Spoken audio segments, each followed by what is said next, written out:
নীলিমা বিশাল মিস্ত্রি মহাশয় উপস্থিত আছেন দক্ষিণ চব্বিশ পরগনা জেলা পরিষদের অন্যতম সদস্য জিয়াউল খান মহাশয় এবং উপস্থিত আছেন এই কাঁঠালবাড়িয়া গ্রাম পঞ্চায়েতের সদস্য এবং সর্বোপরি ডগপাড়া যে দুর্গা উৎসব কমিটির যারা দায়িত্বে আছেন, এই কমিটির যারা সদস্য আছেন এবং আমার মায়েরা বোনেরা এবং আমার বয়স সমতুল্য যারা আছেন, সবাইকে আমি ধন্যবাদ জানাই এবং শারদীয় শুভেচ্ছা জানিয়ে যে আজকের একটা মহতী অনুষ্ঠানে আমরা সবাই একত্রিত হয়েছি।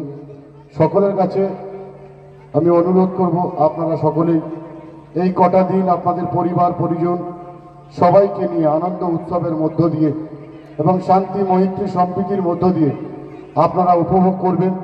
সব কিছু ভুলে গিয়ে এই আহ্বান থেকে সবাইকে নতমস্তকে আরেকবার প্রণাম জানিয়ে আমার সংক্ষিপ্ত নিবেদন এখানে শেষ করছি। সবাই ভালো থাকবেন।